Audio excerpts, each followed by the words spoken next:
আসসালামু আলাইকুম। সংবাদে আপনাদের সবাইকে স্বাগত জানাচ্ছি। আমি ফিরোজ তোহা। শুরুতেই আরবে কেবলস সংবাদ শিরোনাম। ইন্নালিল্লাহ। আবারও মধ্যপ্রাচ্যে ভয়াবহ তৃতীয় বিশ্বযুদ্ধ ছড়িয়ে পড়েছে। মার্কিন যুক্তরাষ্ট্র এবং ইসরায়েলকে কঠোর শাস্তি দিচ্ছে ইরানের বিপ্লবী গার্ড বাহিনীর সদস্যরা। নতুন করে তারা এমন কিছু সৃষ্টি করেছে তাতে করে যুক্তরাষ্ট্র চরমভাবে দিশেহারা হয়ে পড়েছে।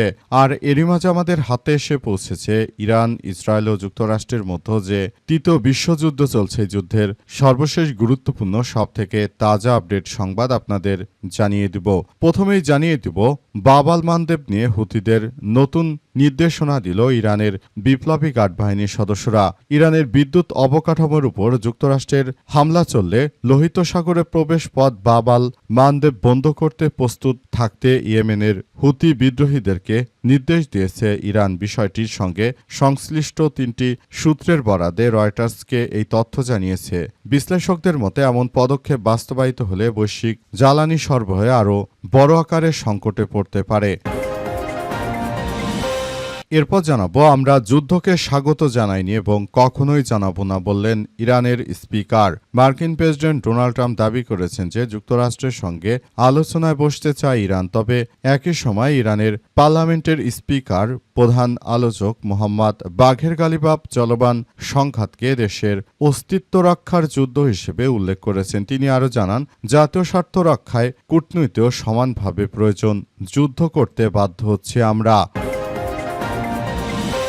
এদিকে ইরানের বান্দারি খামিনির সেতুতে যুক্তরাষ্ট্রের বিমান হামলা, নিহত ৭। ইরানের হরমোজগান প্রদেশের বান্দারি খামিনি সেতুতে যুক্তরাষ্ট্রের সন্ত্রাসীরা একযোগে হামলা চালিয়েছে। এতে ইরানের ৭ জন সদস্য নিহত হয়েছে, পাশাপাশি গুরুতর আহত হয়েছে আরও ৯ জন। আজ ইরানের রাষ্ট্রীয় বার্তা সংস্থা ফার্স নিউজ জানিয়েছে যে আহতদের জরুরি সেবা ও চিকিৎসাকর্মীরা চিকিৎসা দিচ্ছে। এবারে জানাবো, ভারতের চিকেন স্নেক নিয়ে উদ্বিগ্ন ভারত। নিরাপত্তা ঢেলে সাজাতে শিলিগুড়িতে যাচ্ছে ভারতের কেন্দ্রীয় স্বরাষ্ট্রমন্ত্রী অমিত শাহ। নয়াদিল্লির ঘুম কাটছে চিকেন স্নেক। ভারতের মূল ভূখণ্ডের সঙ্গে উত্তর পূর্বাঞ্চলের ৮টি রাজ্যের একমাত্র স্থল সংযোগ হয় কৌশলগতভাবে অত্যন্ত গুরুত্বপূর্ণ এই শিলিগুড়ি করিডরটির নিরাপত্তায় সামান্য ঝুঁকি ও জাতীয় নিরাপত্তা, আঞ্চলিক অখণ্ডতার জন্য বড় হুমকি হিসেবে দেখছে ভারত। সেই কারণেই সীমান্ত নিরাপত্তা আরও জোরদার করতে এবার শিলিগুড়ি সফরে যাচ্ছে কেন্দ্রীয় স্বরাষ্ট্রমন্ত্রী অমিত শাহ। এবং সর্বশেষ জানাবো, ঢাকা বিশ্ববিদ্যালয় শিবির ম্যারাথন প্রতীকী ছাত্রলীগকে ধাওয়া। সন্ত্রাস প্রতিরোধ দিবস উপলক্ষে বাংলাদেশ ইসলামী ছাত্র শিবির ঢাকা বিশ্ববিদ্যালয় ঢাবি শাখার উদ্যোগে এক ব্যতিক্রমী লীগ ম্যারাথন ২০২৬ অনুষ্ঠিত হয়েছে। আজ ঢাকা বিশ্ববিদ্যালয় এলাকায় বিভিন্ন সড়ক প্রদক্ষিণ করে এই ম্যারাথনে সম্পন্ন হয়। এ সময় উপস্থিত ছিলেন ডাকসু ভিপি সাদিক কায়েম সহ ঢাবি ছাত্র শিবিরের শীর্ষ নেতৃত্ববৃন্দরা। প্রিয় দর্শক, এতক্ষণ শুনছিলেন সংবাদ শিরোনাম, এবারে বিস্তারিত। তবে তার আগে বন্ধুরা, অনুরোধ থাকবে এই সংবাদটিতে একটি লাইক দিন। এই চ্যানেলে আপনি নতুন হয়ে থাকলে আমাদের সংবাদটি দেখতে দেখতে চ্যানেলটি সাবস্ক্রাইব করে রাখুন। কমেন্ট করে বন্ধুরা আপনার মূল্যবান মতামত জানিয়ে দিন আপনি বিশ্বের কোন দেশ থেকে বা বাংলাদেশের কোন স্থান থেকে আমাদের সংবাদটি দেখছেন এবং শুনছেন। আর বন্ধুরা, সংবাদটি আপনার সোশ্যাল মিডিয়া ফেসবুকে শেয়ার করে বন্ধুদেরও দেখার সুযোগ করে দিন। গাজা যুদ্ধে আপনি যদি নিরীহ ফিলিস্তিনিদের ভালোবেসে থাকেন বন্ধুরা, কমেন্টে ইয়েস লিখে পুরো বিশ্ববাসীকে আমাদের এই তাজা আপডেটটি দেখার সুযোগ করে দিন। এবারে বিস্তারিত। বাব আল মানদেব নিয়ে হুতিদের নতুন নির্দেশনা দিল ইরান।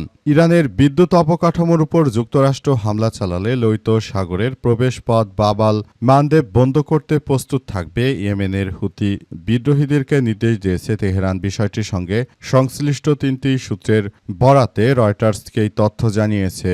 সংশ্লিষ্টদের মতে এমন পদক্ষেপ বাস্তবায়িত হলে বৈশ্বিক জ্বালানি সরবরাহ আরও বড় সংকটের মুখে পড়বে। সূত্রগুলোর তথ্য অনুযায়ী বিষয়টি ইরানের শীর্ষ নেতৃত্বের পর্যায়ের আলোচনা চলছে এবং ইতিমধ্যে হুতিদের কাছে বার্তাটি পৌঁছে দেওয়া হয়েছে।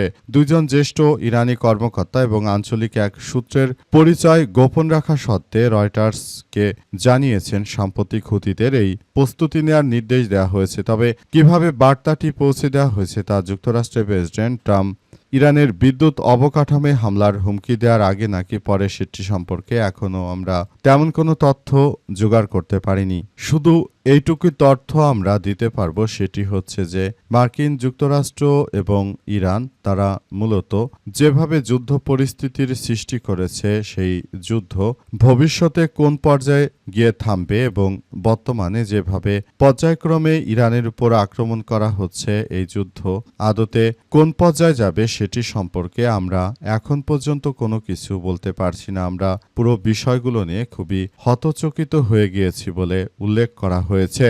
মার্কিন সন্ত্রাসীদের বিরুদ্ধে পৃথিবীর ইতিহাসে সবথেকে এক ভয়াবহ বিপজ্জনক আক্রমণ শুরু করেছে ইরানের বিপ্লবী গার্ড বাহিনীর সদস্যরা, এবং যদি তারা হরমুজ প্রণালীর পাশাপাশি ইয়েমেনের হুতি বিদ্রোহীদের দ্বারা যদি বাবাল মানদেব প্রণালী তারা দখলে রাখতে পারে, সেক্ষেত্রে নতুন করে এক বিপর্যয়কর পরিস্থিতি সবকিছু ঠিক হতে পারে, এমন কথাই আসলে নিশ্চিত করা হয়েছে। আমরা যুদ্ধকে স্বাগত জানাইনি এবং কখনোই জানাবো না, বললেন ইরানের পার্লামেন্ট স্পিকার। ইরানের পার্লামেন্ট স্পিকার বাঘের গালিবাফ জানিয়েছে যে যুক্তরাষ্ট্র আসলে আমাদের উপর অন্যায়ভাবে যুদ্ধ চাপিয়ে দিয়েছে। তারা চাইলেই আমাদের সঙ্গে ভালো আচরণ করতে পারত, কিন্তু তারা সেটি না করে বরং তারা আমাদের সঙ্গে যে অন্যায় কার্যক্রম চালিয়ে গেছে সেটি কোনোভাবেই আসলে গ্রহণযোগ্য হতে পারে না।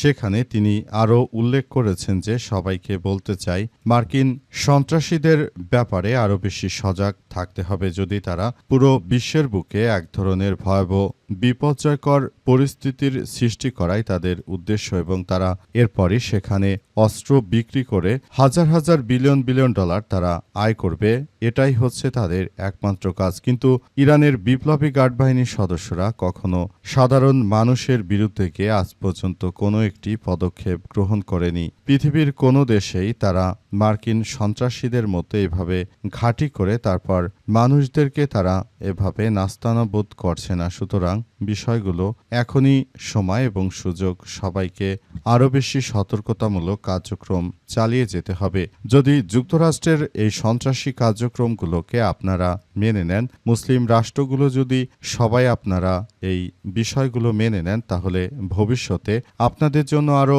ভয়াবহ এক বিপজ্জনক পরিস্থিতি অপেক্ষা করছে।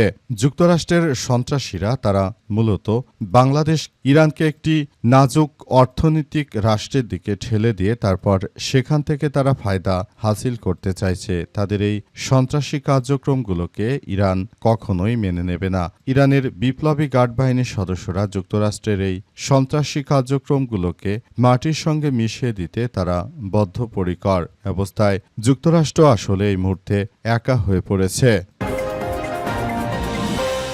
ইরানের বান্দারি খামির সেতুতে যুক্তরাষ্ট্রের হামলা, নিহত বেড়ে 7। ইরানের হরমুজগান প্রদেশের বান্দারি খামির সেতুতে যুক্তরাষ্ট্রের হামলায় নিহতের সংখ্যা বেড়ে 7 জন ছাড়িয়ে গেছে। এই ঘটনায় আরও 9 জন গুরুতর আহত হয়েছে। রাষ্ট্রীয় সংবাদ সংস্থা ফার্স নিউজ জানিয়েছে যে আহতদের জরুরি সেবা ও চিকিৎসা কর্মীরা চিকিৎসা দিচ্ছে।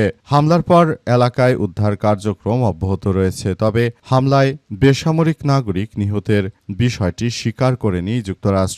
এছাড়াও হামলার বিস্তারিত কারণ ও নিহতদের পরিচয় এখনও জানা যায়নি। এদিকে ইরানের গুরুত্বপূর্ণ বন্দর নগরী বন্দর আব্বাসে নতুন করে হামলা চালানোর দাবি করেছে যুক্তরাষ্ট্রের সেন্ট্রাল কমান্ড সেন্টকম। আজ প্রকাশিত এক বিবৃতিতে সেন্টকম জানিয়েছে যে হামলায় ইরানের সামরিক কমান্ড সেন্টার, আকাশ প্রতিরক্ষা ব্যবস্থা, ড্রোন সক্ষমতা এবং উপকূলীয় নজরদারি স্থাপনাগুলোতে লক্ষ্যবস্তু করা হয়। সেন্টকমের দাবি, মার্কিন প্রেসিডেন্ট ট্রাম্পের নির্দেশে অভিযান অব্যাহত রয়েছে। তাদের ভাষ্য অনুযায়ী এসব হামলায় ইরানের সামরিক সক্ষমতা দুর্বল হচ্ছে। বিশেষ করে হরমুজ প্রণালীতে বেসামরিক জাহাজ ও বাণিজ্যিক নৌযানের হামলার সক্ষমতা কমিয়ে আনাই এই হামলার প্রধান লক্ষ্য বলে উল্লেখ করা হয়েছে। মার্কিন যুক্তরাষ্ট্র তারা মূলত যে ধরনের অন্যায়ভাবে ইরানের উপর আক্রমণ চালিয়েছে সেটা পৃথিবীর ইতিহাসে এক ভয়াবহ বিপর্যয়কর ঘটনা। যুক্তরাষ্ট্রের সন্ত্রাসীদের কোনোভাবেই আসলে ছাড় দেওয়া উচিত হয়নি। সবকিছু যুক্তরাষ্ট্রের এই সন্ত্রাসীদেরকে মাটির সঙ্গে মিশিয়ে দেওয়ার দেওয়ার জন্য নতুন নতুন কার্যক্রম চালিয়ে যাওয়ার ঘটনাগুলো ঘটছে এবং এই ঘটনার মধ্য দিয়ে আসলে সবাইকে আরও বেশি এক বিপর্যয়কর পরিস্থিতির মধ্যে ঠেলে দিচ্ছে। চিকেন স্নেক নিয়ে উদ্বিগ্ন ভারত, নিরাপত্তার ঢেলে সাজাতে শিলিগুড়িতে যাচ্ছেন অমিত শাহ। নয়াদিল্লির ঘুম কাটছে চিকেন নেক্স নিয়ে ভারত প্রতিনিয়ত খুব হতাশার মধ্যে রয়েছে। ভারতের হিন্দুত্ববাদীরা এক পাশে বাংলাদেশ, অপর পাশে চীনের পিপুলস আর্মি রয়েছে। এই ভয়ে প্রতিনিয়ত তাদের ঘুম কেড়ে নিচ্ছে অবস্থায় ভারতের কুখ্যাত হিন্দুত্ববাদীরা তারা তাদের চিকেন স্নেক নিয়ে খুবই উদ্বেগের মধ্যে রয়েছে। কখন যেন মুরগির গলা থেকে গর্দান কেটে ফেলা হয়, এমন বিষয় আসলে সবাই খুব বেশি হতাশার মধ্যে রয়েছে ভারতের এই হিন্দুত্ববাদীরা তাই বিষয়গুলো খুবই গুরুত্ব সহকারে দেখছে। নতুন করে তারা বাংলাদেশকে নিয়ে উদ্বেগের মধ্যে রয়েছে। তারা আসলে বলছে যে বাংলাদেশ এই মুহূর্তে যেহেতু তাদের শেখ হাসিনা ক্ষমতায় নেই, সুতরাং শেখ হাসিনা ক্ষমতায় না থাকাকে কেন্দ্র করে তারা খুব বেশি হতচকিত হয়ে পড়েছে। তারা মূলত মনে করেছিল যে হয়তো এভাবে চলতে থাকলে খুব ভয়াবহ বিপর্যয়কর পরিস্থিতির মধ্যে তারা পড়বে, কারণ বাংলাদেশে যারা ইসলামী পন্থী রয়েছে তারা ভারতকে কোনো সুযোগ দেবে না। এই ভয় থেকেই মূলত ভারতের এই হিন্দুত্ববাদীরা তারা চিকেন নেকের উপর অনেক বেশি নজর দিয়ে রেখেছে, যাতে করে ভবিষ্যতে তারা এই চিকেন নেক্স সব সময় ব্যবহার করতে পারে এবং এই চিকেন নেক্স যেন কখনো চীন কিংবা বাংলাদেশ ভারতের জন্য দুঃসংবাদের কারণ হয়ে না দাঁড়ায়, সেই বিষয়টি তারা খুব পর্যবেক্ষণ করছে গুরুত্ব সহকারে।